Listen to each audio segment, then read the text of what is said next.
Welcome to the Lekbest channel. It's Andre with you, and I'm glad to present you our new original story. Oh, my God, who invented these buses? Valerie thought, shaking on the suburban train for an hour and a half. I wonder if the engineers themselves, those who invent these buses, have they ever ridden them in their lives? Do they even realize that a healthy person can't comfortably fit in a bus with a distance of 23 centimeters between the seats? Quote. Valerie had known for many years in the line of his work that the distance from the tip of his right thumb to the tip of his middle finger was exactly 23 centimeters. He owned a construction company, and he didn't always have a tape measure at hand to even just estimate some parts on a sight by eye. Valerie, like many craftsmen, often used an old measurement system called 5. At some point, he wondered, how much was his? He measured it exactly. It turned out to be 23, he remembered. Valera put his hand between the edge of the seat he was riding on and the back of the seat in front of him. Wow, exactly 23. What kind of outrage is this? How can you ride here? He was not the tallest, so he had to either bend his legs so that his knees were under the seat in front of him, or stick them out into the aisle. In the first case, his feet would get so numb that hedgehogs would start running down them. That's what he had called goosebumps since childhood. And in the second case, every old woman walking down the aisle with a basket would cling to his knees and start grumbling. And everything would be fine if he didn't have to hold his daughter Dasha in his arms. Not because she was little, but because she was paralyzed. Dasha had long been 12, a real bride, a beauty, but she lay there like a log, and could only move her eyes. She should be running on dates, choosing outfits, making eyes at boys. And she has been lying there for 4 years now, like a dummy. What to do? What to do? Valerie racked his brains over this. The doctors had long since given up. They said that she was either a remand prisoner or something else. There were no paralytics in their family, that was for sure. And what else could it be? No one knew. Pay your fare or leave the bus. Valerie heard the enraged shout of the conductor. This shout seemed to bring Valerie out of his reasoning about the design features of the bus. He looked ahead and saw a woman.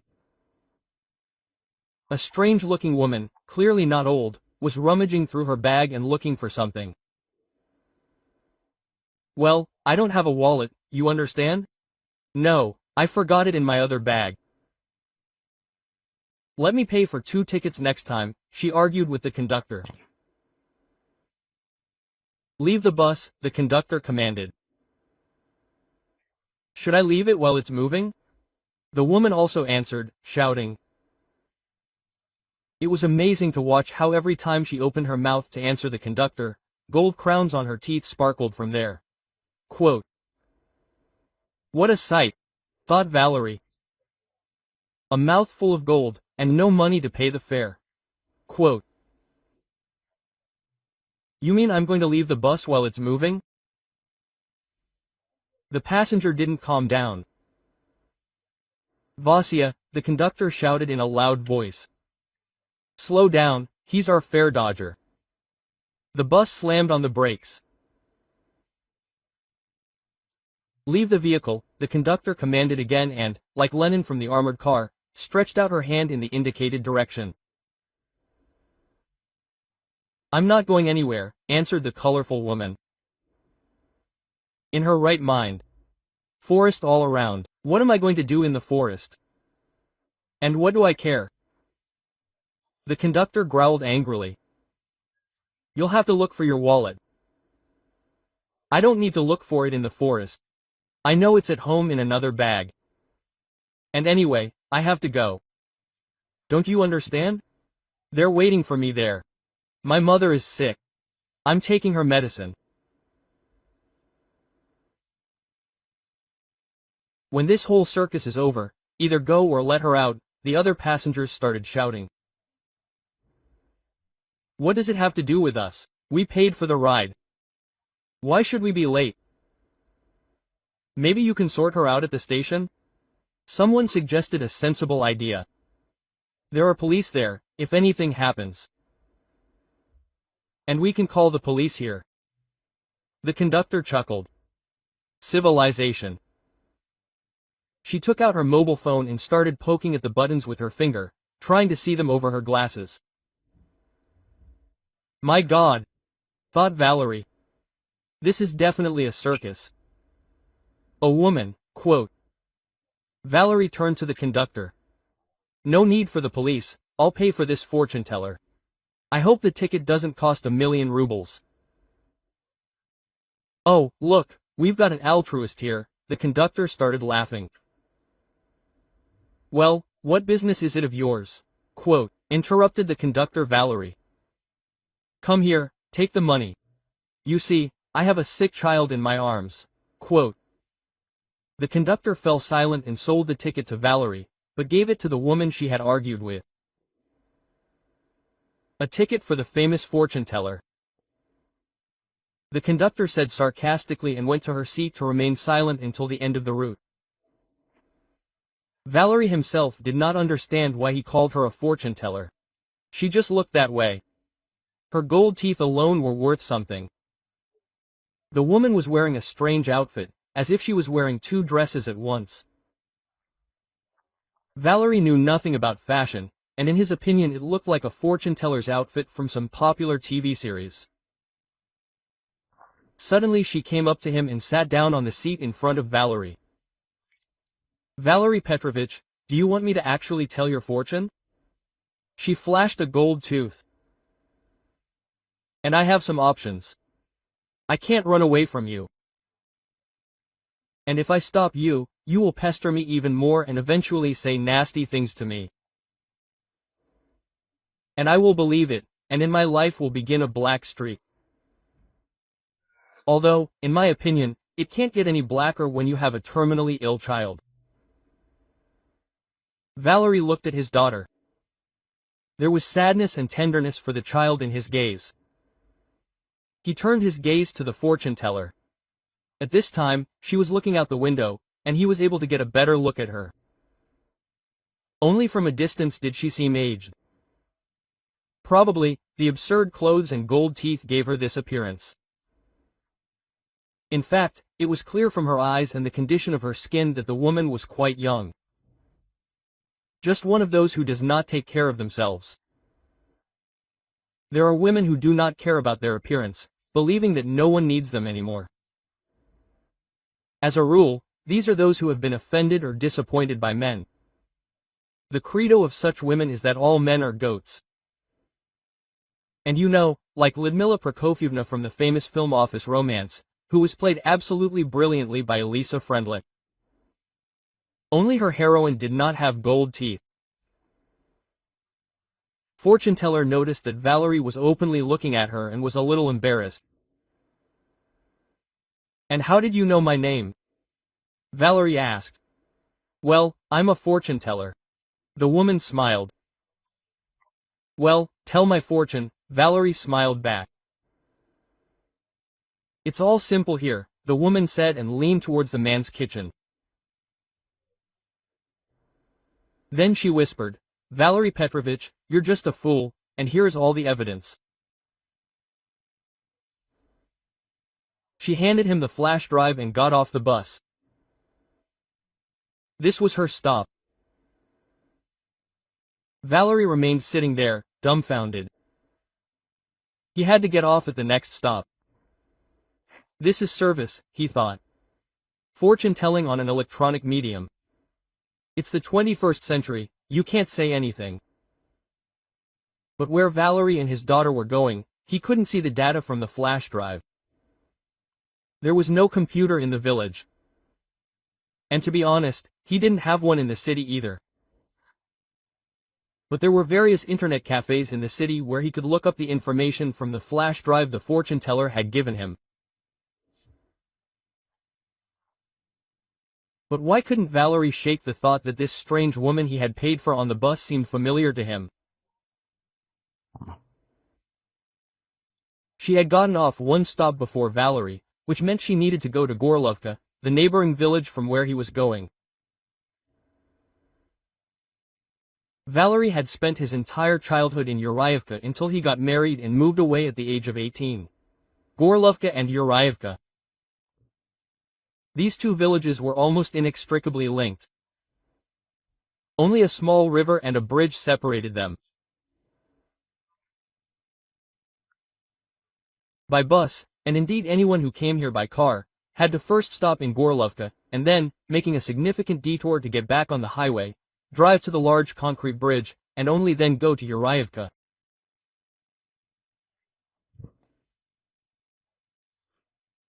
And ordinary residents, children and even those who still used horse-drawn transport, calmly got to each other's homes across that narrow bridge in 10 minutes. So who knows, maybe in their barefoot childhood they crossed paths with that fortune teller somewhere. Judging by her appearance, they were clearly the same age. Okay, Valerie decided. Maybe the flash drive will clarify this issue. The final stop, the driver commanded. Everyone out. Absorbed in his thoughts, Valerie did not notice how they reached his native Yuraevka. Yes, how many happy years were lived here. All childhood, all youth. First love. Oh, Ridka Margoritka, oh, irrevocable happiness. But she did not even look at him then. She was a beautiful girl. All the guys were looking at her. Valerie, although he was a couple of years younger, was also among her admirers. He was 16 then. It seemed that for the sake of just one look from Rita he could not only move mountains, but also dry up seas. He could even swap the earth with the moon, unlike Rita's other admirers, who would only like to cuddle at discos and hug in the corner. Valerie was actually in love with Rita. She just lived in Gorlovka. That year she was leaving the village with her parents forever. Valerie, when found out, jumped on his old motorcycle, which he got from his grandfather, and rushed across that wooden bridge. He found out too late, they had already left by car. He drove to catch up, caught up with them right at the highway, but there, on the high-speed section, could his old Ural keep up with the new Gelik of Rita's stepfather? Her mother married a rich man and was taking Rita from her grandmother to the city. They say, the girl will have a great future there. And what's the point? If Valerie had caught up with Margarita's stepfather, would he have picked her up and taken her back to her grandmother? She would have been the first to laugh at him. She would have told all her girlfriends that now she would be a city girl. Unreadable to all the villagers. And he would have gotten a good beating from his stepfather. Valerie was a strong guy, but tall and thin. Such people, as a rule, lose if they start measuring strength. And the bull scolding 7 Navo. A raspberry jacket, a gold chain and a fist the size of a bucket.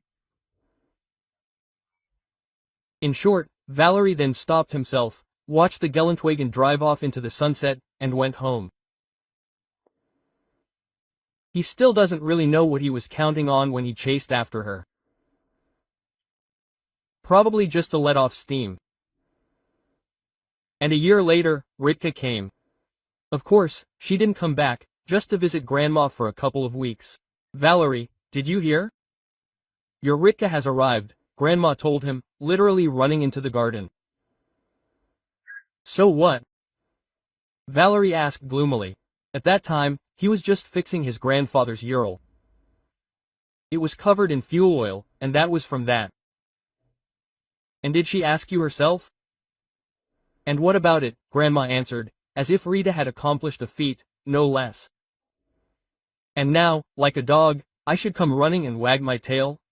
Quote. Valera asked sarcastically. But you liked her. Look how you suffered for her. Well, you liked her. And now I don't like it anymore, said Valera, wiping his hands on an old rag and going to wash himself. Everything flows, everything changes. Well, say that you're not going, but where are you soaping yourself? Valerie, meanwhile, tidied himself up, dressed in all clean clothes and walked out of the yard. Granny couldn't leave it like that. Curiosity was simply bursting. She picked up her old skirts and went to keep an eye on her grandson. And Valerie headed for the river, in a completely different direction from Rita's grandmother's house. And a big surprise awaited the old lady at the river. Valerie had gotten into a tangle with Tanya Yursheva. And apparently, they had something serious going on. Look how they're making out, kissing each other. Well, well. Granny almost gave herself away with her sighs and moans. Valerie, I think there's someone in the bushes, Tanya told him. Yes, if there is someone, then the boys are peeping, Valerie reassured the girl. Antonina Yarsheva was not the most prominent girl in the village. She was short and looked funny next to the lanky Valerie. That made him seem even taller. She looked plump, round, rosy, good-looking, but she won everyone over with her cheerful character. Quote. Valerie, have you heard that your Rita has arrived? Tanya suddenly asked, slightly moving away from him. And how is it mine? She is not mine at all, Valerie answered and hugged Tanya tighter. My everything is with me now. Granny decided to quietly slip away from her ambush while the young couple were kissing, so as not to give herself away by accident. Ridka came to their house later, but Granny said that Valerie wasn't home, and he really wasn't. She and Tony had gone to town to choose a wedding dress. Ridka left, annoyed, having missed her happiness. At first she didn't pay attention to the guy, and then, when she came to, she realized that she loved him herself. It was too late. As soon as Valerie turned 18, they got married. The bride, although not pretty, Granny was sad, but she turned out to be a good housewife. Now she can die. I'm handing my grandson over to safe hands, the old woman joked. She joked and joked to the end. Kosny and died. Valerie Castoni then immediately moved to the city, and Granny left him the house as an inheritance. Their daughter Dashenka is already in city was born. They lived happily until misfortune looked into their home. Hey, my dear, did you fall asleep there or something? Of course, I say, get out. The driver brought Valerie back from the world of dreams and memories to harsh reality. I changed my mind, boss. Turn towards the city, we're going back, Valerie answered. I don't care what you thought. It's time to get off. I have the final stop. And the boarding is over there at the stop, the driver said. Isha, there are so many princes here. The conductor joined in. And you give them a ride. Valerie wanted to tell them that he had a sick daughter, but decided not to get involved. He got out with Dasha in his arms and walked to the stop. And then, with her in his arms, he got into it. Well, do you feel better now, villains? That's all Valerie said. The drivers and the conductor, who had been animatedly discussing Valerie and his impudence, somehow fell silent when they saw that Dasha had to be carried in his arms, and they didn't say a word the whole way to the city. The measured rocking of the bus brought Valerie back to the world of memories. How he and Tanya lived together, how good it was for them, how they decided to start their own small business together. First, renovating apartments, and then they switched to construction. He felt good with her. Everything went well. Having had his fill of love for the beautiful, unapproachable Rita, Valerie decided to choose peace, family, and silence. Pretty soon he got back on his feet, and the business began to develop well and bring in income. And now he and Tanya, if not billionaires, have earned their first million.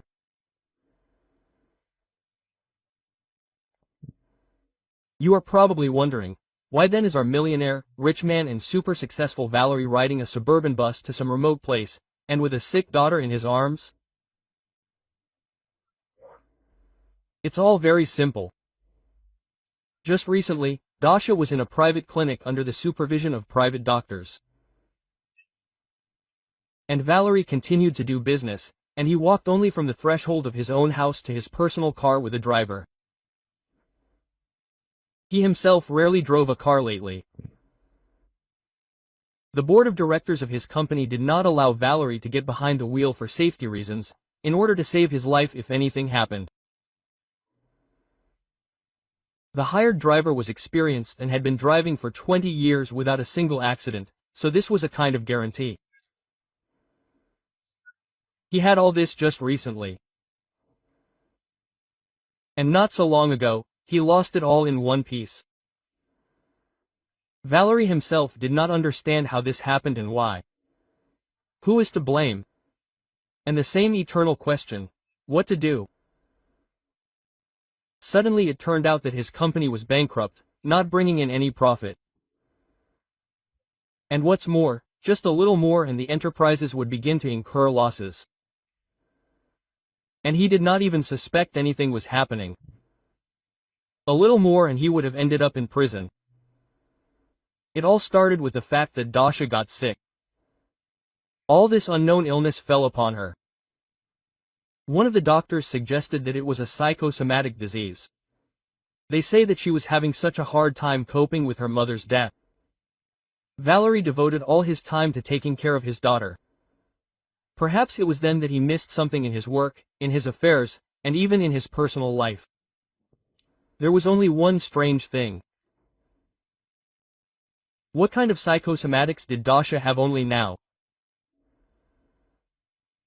Antonina died in an accident when Dasha was only 8. Yes, she cried, was upset, did not want to play with her favorite dolls, did not go to school for some time, but her health was fine. And then Valerie got married. And such things happen. Of course, he loved Tanya, but he understood perfectly well that life was not over.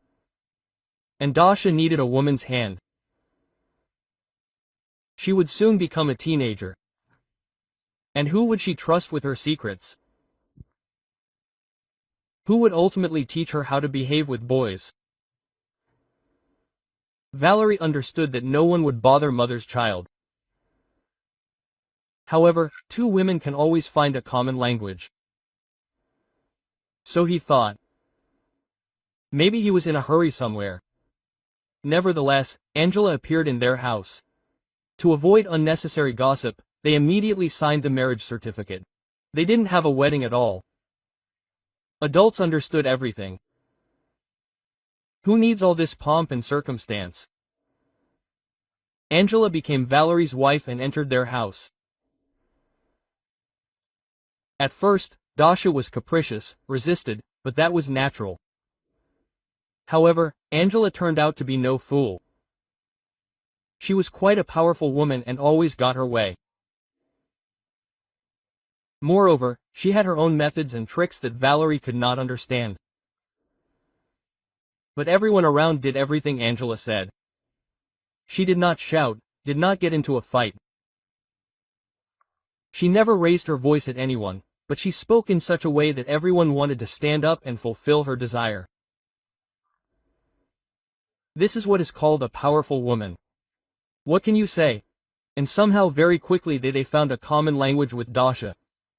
Dasha, of course, did not call her mom, she simply called her Angela. But that was enough for her.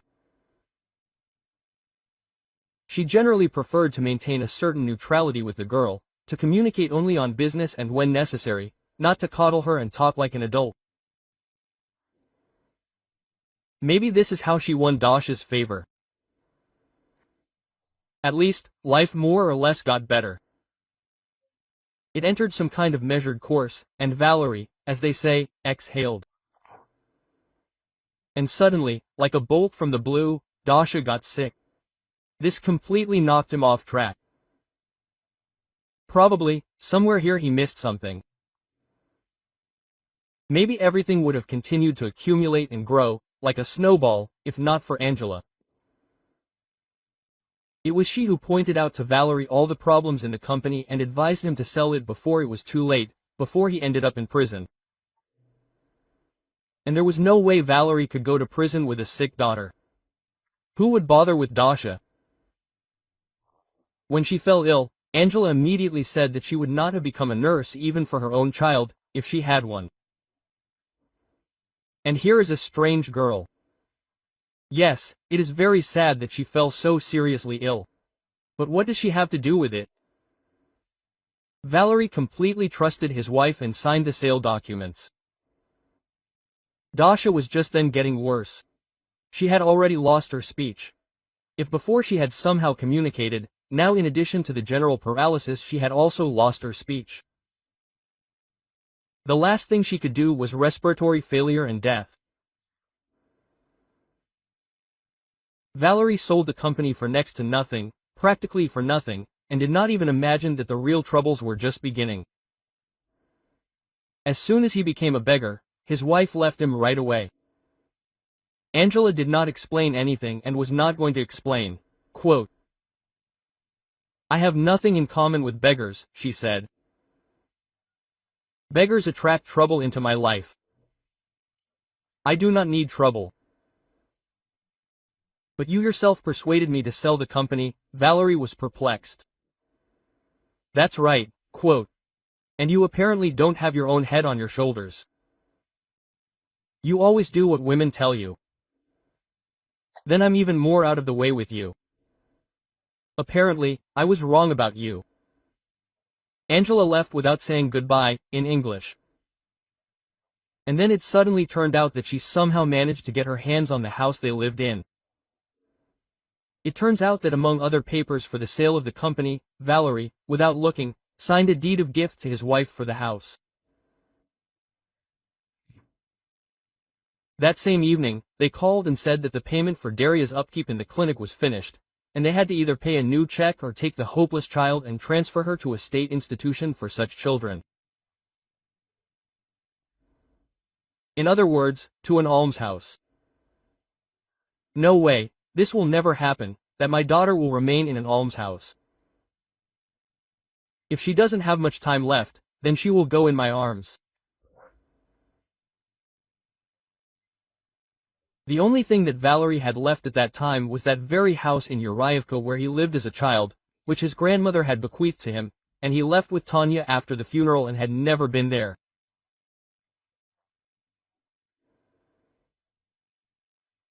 Maybe everything that happened to him was just retribution for forgetting his homeland.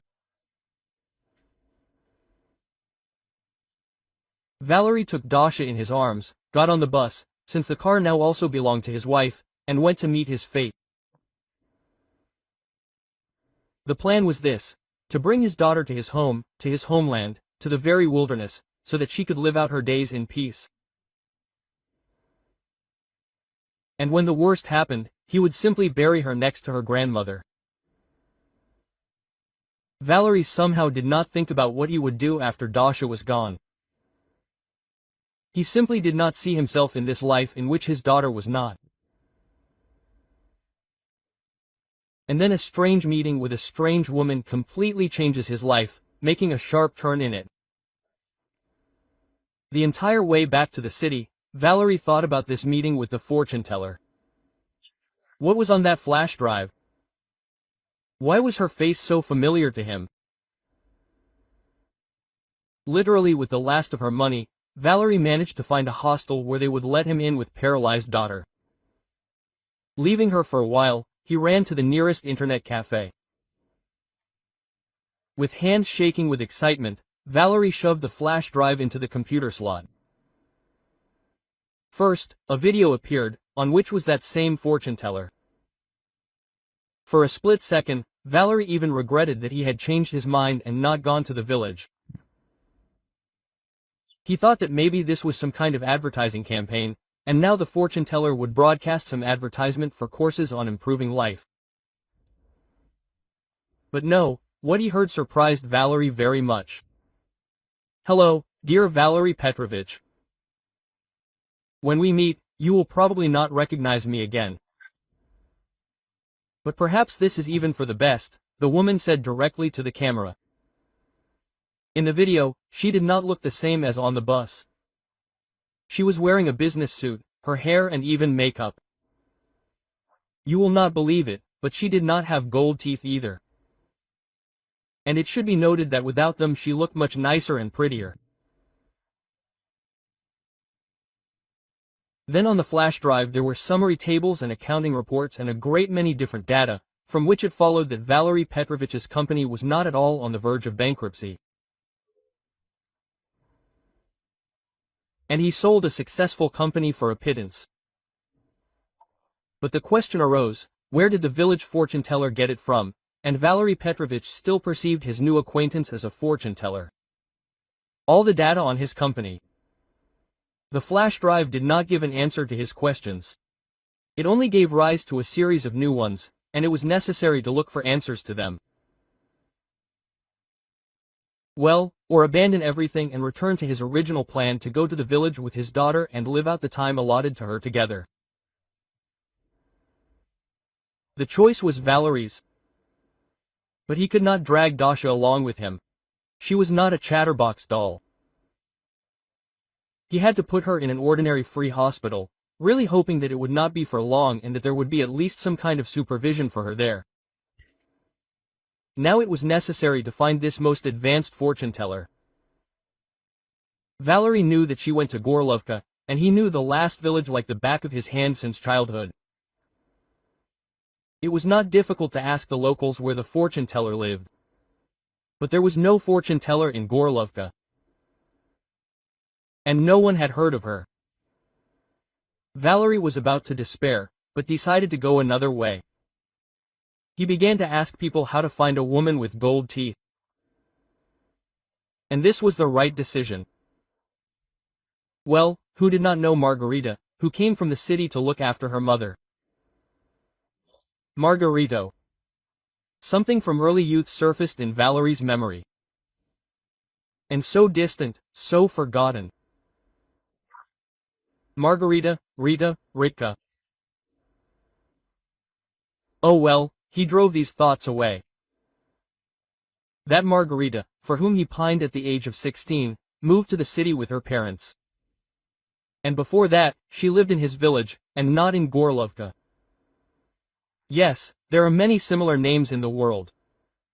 His Antonina was not the only one in the area either. Valerie approached the indicated village house, and for some reason his heart was pounding wildly. He went through the gate and knocked on the door. Yes, the people had not deceived him. The same fortune teller opened the door for him. He recognized her at once, especially when she flashed her golden carvonkas.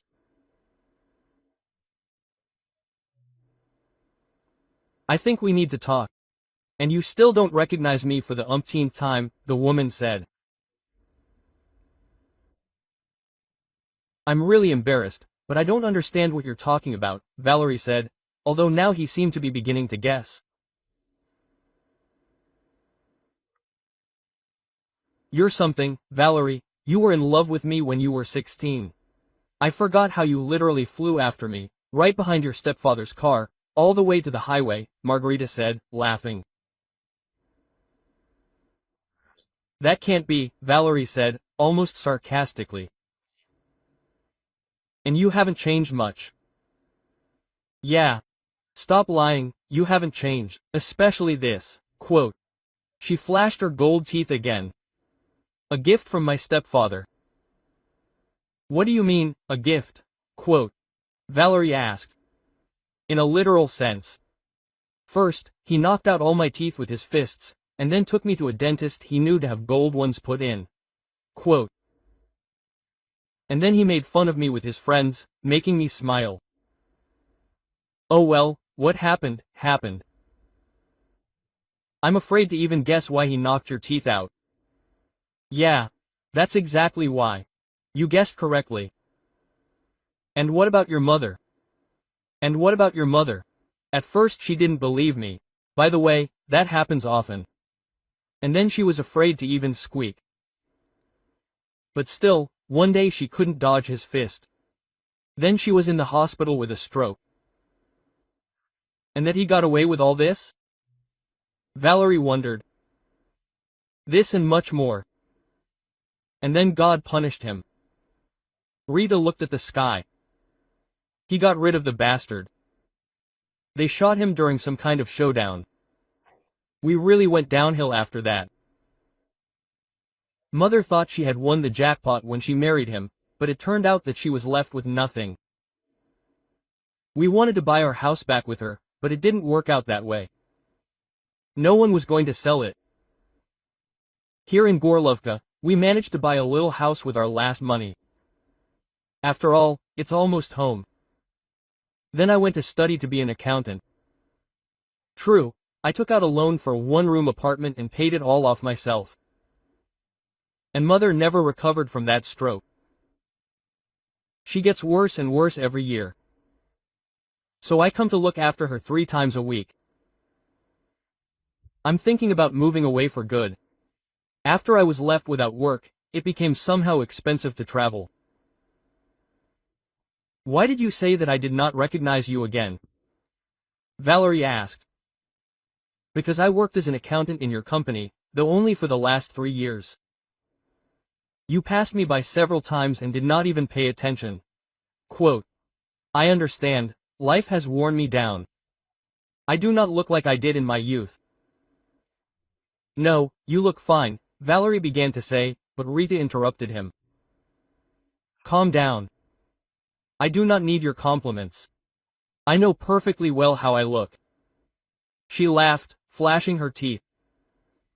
Well, I would have noticed such a smile for sure.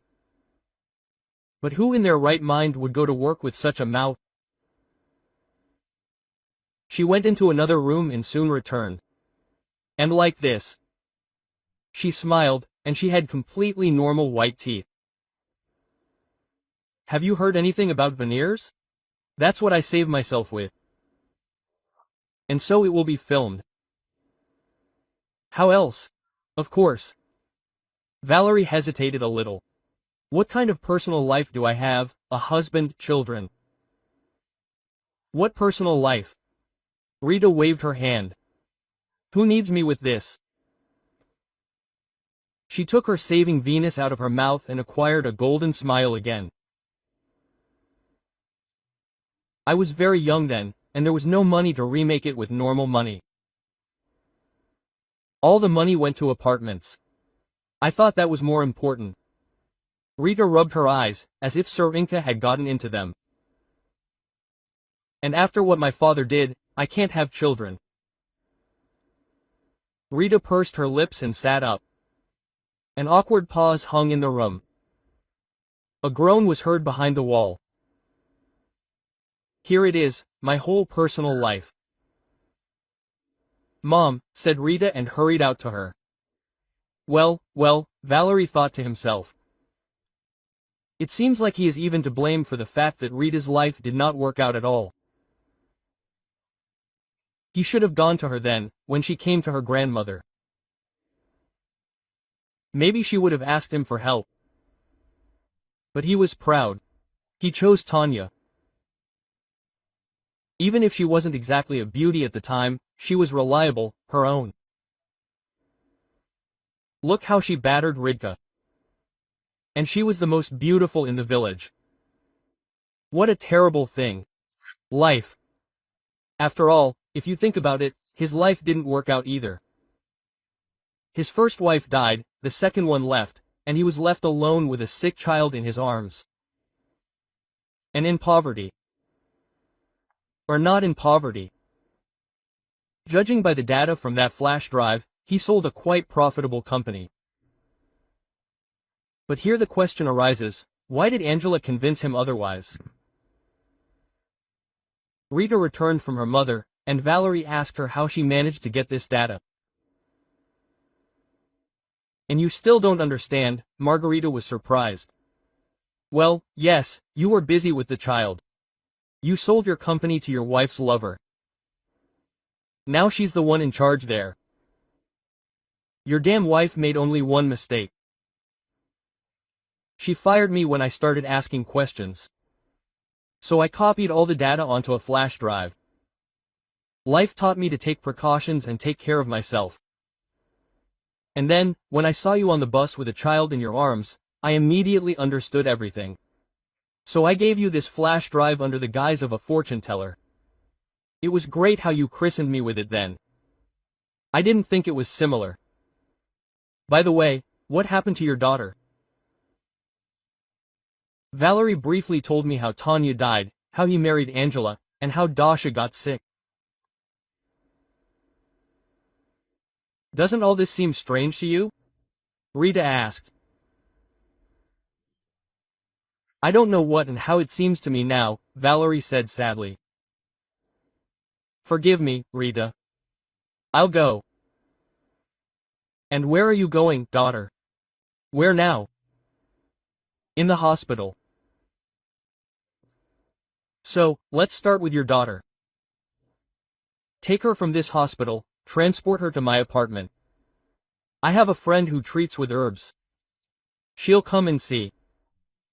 Well, and then we'll return your company to its rightful owner. Valerie was overjoyed. Finally, after a long time, he had not just a friend, but a like-minded person. He told Ridka, as soon as she gets back on her feet, she'll pay for using her apartment and will never forget her kindness. She looked at him like a... The herbalist turned out to be not just some village granny, but a candidate of medical sciences, who in retirement became interested in folk remedies for treating various diseases.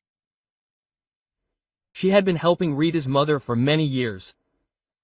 The woman examined the girl and ordered her to take repeated tests. Together with her colleagues, the candidate of sciences came to the conclusion that the child had been exposed to some kind of poison. Now that it was no longer in the blood, it was practically impossible to determine what kind of poison it was. But the symptoms were very similar to the effects of some tropical plant. She began treating Dasha with our herbs. The question remained open: who could have done this? Who could have poisoned Dasha and why? Valerie was completely perplexed. But it seems to me that the answer lies on the surface, said Rita. First of all, we need to look for who benefited from this. And it benefited Angela first and foremost. Oh, no, that can't be, Valerie objected. Well, that is, she could have forced you to sell the company to her lover, poisoned the child, so that you would be practically insane from grief. For some reason she couldn't. But just shortly before Dasha got sick, Angela flew to Thailand for a vacation. I couldn't fly with her then, and Dasha also wanted to stay home. Valerie suddenly remembered. Is Thailand the tropics? He asked Rita. The real thing, she replied. What did you do in geography at school? I like work and drawing more. He remembered how happy Angela had been when he returned from that trip. She was beaming with joy. But how could they now find out or prove that she was the one who had brought the poison from there and mixed or slipped it into Dasha's system? There was no money for a private detective. Margarita suggested that they contact the police with their suspicions and give them the data from the flash drive. That's what they did. The legal battle with Angela lasted for 2 years. She either denied everything or partially admitted it. During this time, Margarita and Valerie finally managed to get Dasha back on her feet, not without the help of herbal therapy and massages. Words cannot express how much they had experienced together and how much they had endured during those 2 years. They had not just become friends, their old feelings had returned to both of them. Valerie no longer saw Margarita as a strange woman with a strange appearance, and even her gold crowns did not bother him. They say that old love never rusts, and his had not rusted either.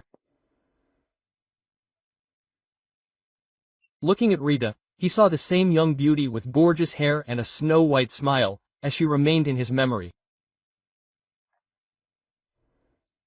During the investigation, other details of this, in fact, greater takeover of Valerie's company came to light. As it turned out, Angela had long had her eye on his company and developed a plan to eliminate possible heirs and the owner himself. It was she who arranged the accident in which Antonina died. The next step was to charm the seller, which the domineering, stubborn Angela did with flying colors. Now it was necessary to distract Valerie from work and from business. In her understanding, it was not enough to simply get rid of his daughter. She had to be knocked off track for a very long time. That is why the plan to poison the girl appeared. In all this, she was supported by that very lover to whom Valerie sold his company, and he, in turn, immediately rewrote the documents to Angela. This is how cunning, and let's not hide it, smart people manage to outwit an ordinary average millionaire in the person of Valerie. The jury found Angela guilty on all counts. She was given a term, and not a small one. Margarita was a witness in the case. That is why they could not officially register their relationship. But as soon as everything became clear and the company again passed into the hands of its former and legal owner, Valerie and Margarita filed an application and signed. "Perhaps this is not how you imagined your wedding," Valerie asked her. Quietly, modestly, and without anything. "You won't believe it, but I didn't imagine it at all. I thought I would never get married. But still, if it turned out that way, I would want everything to be exactly like this." The wedding gift from the now rich again Valerie was normal white teeth for Margarita. Now her smile was again expressive, like in her youth. Pearly, even teeth made her look 10 years younger than her real age. Unfortunately, the miracle did not happen, and they never had children together. But Dasha was enough for Margarita. When she came to her senses, she fell in love with Rita from the first day. They developed a very warm and trusting relationship. Sometimes there is no such mutual understanding between a real mother and daughter. Dasha herself almost immediately began to call Rita Mom, but every time she almost cried with happiness when she heard it. After Rita and Valerie's wedding, Dasha kept telling everyone that finally Mom and Dad got married. Valerie, having become a rich man again, sent Rita's mother abroad for treatment. Of course, even there they were unable to completely cure her. Too much time was lost, but the right therapy and selected medications were able to significantly improve the quality of life and prolong it. So we can say that this story ended well. Evil was punished, and justice, although after some time, still prevailed. Andre was with you. Thank you for choosing me. We have been writing stories for you for 4 years. We will be glad to see you back on Legbees for new emotions.